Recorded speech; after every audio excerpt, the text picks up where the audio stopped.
Hey guys, it's Amy and welcome back to another video.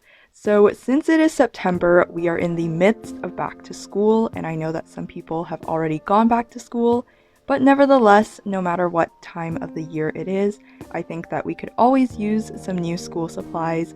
So today I'm going to be showing you guys how to make 2 Muji inspired DIYs that you can easily make at home.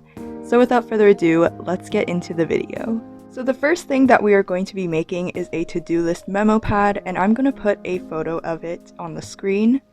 Unfortunately, I only found one photo of it on Google because it used to be on Muji's website, but I guess they took it down. So the first thing that we are going to do is take a sheet of lined paper and measure and draw out 1 centimeter at the top and also 1 centimeter at the bottom.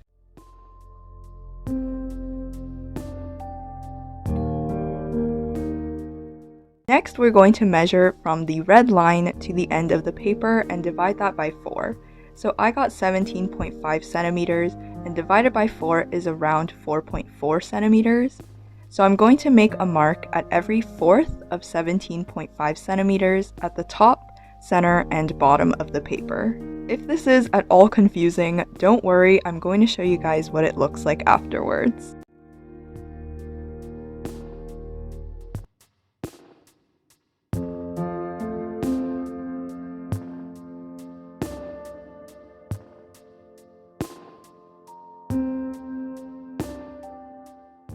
And here's what the paper should look like split into fourths. The whole sheet has 32 rows, not including the 1 centimeter chunks that we made at the top and bottom. So I made a line at the 16th row, or the halfway point, and this is going to be one of the lines that we will be cutting along. But the next step now is to cut along all of the lines, including the red one, so that we get our individual sheets of the memo pad.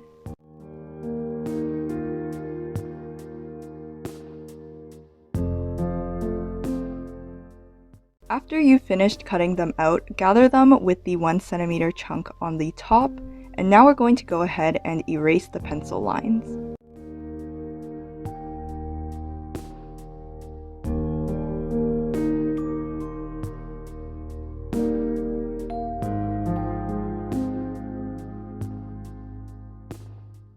And now we're going to skip the 1 centimeter row and draw little squares along the left margin. You can decide to put a square on every single row, but since I want some more space to write, I'm going to do it on every other row.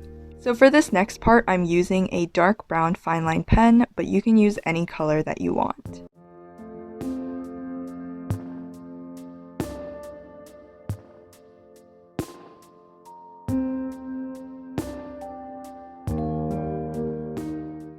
Now we're going to attach them all together by gluing them along the 1 centimeter row.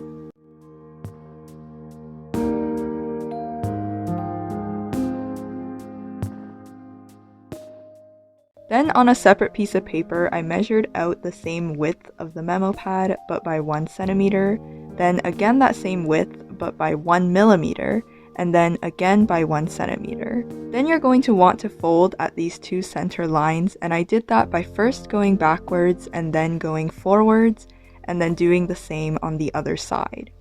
That way it will resemble something like this. Then I'm going to put glue on it.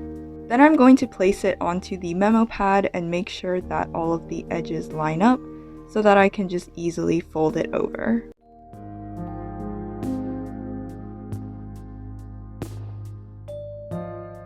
So that is how you make a Muji inspired to-do list memo pad, and like the photo, I decided to make 2 more, so this is how they turned out. I think they're adorable and I'm definitely going to be using them for school. But now let's go ahead and move on to our next DIY. So for this next craft, we are going to be making a miniature calendar, but instead of having it be standalone, I decided to make it a hanging calendar. So what you're going to need are some sheets of white paper, and the technique is fairly similar to that of the memo pads that we made earlier. So the first thing that we're going to do is draw a line that is 1 centimeter from the top edge. So once you're done, it should look like this, and now we're going to move on to the calendar pages.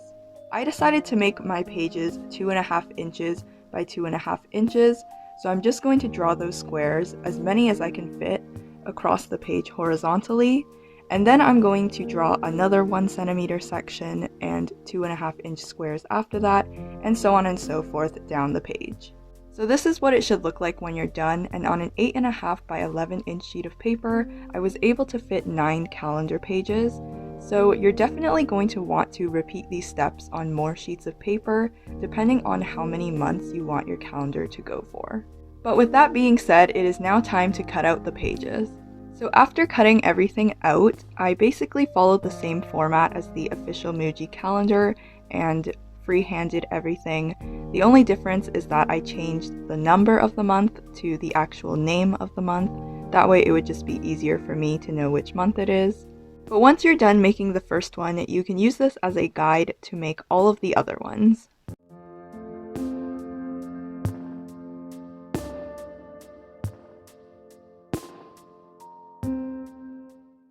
Afterwards, we're going to go over everything with a marker or fine line marker and then erase all of the pencil marks, except make sure that for this line that goes above the month and the year, that you don't outline it or erase it.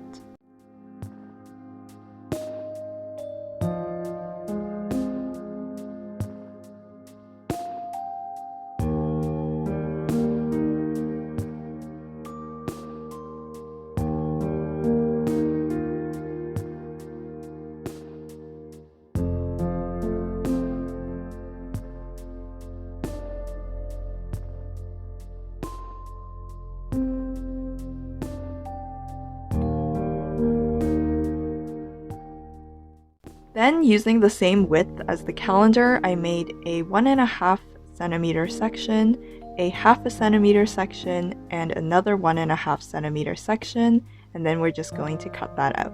Then we're going to fold along the lines, and I like to first fold backwards and then fold forwards, but you should end up with something like this. So next, I'm going to glue all of the calendar pages together.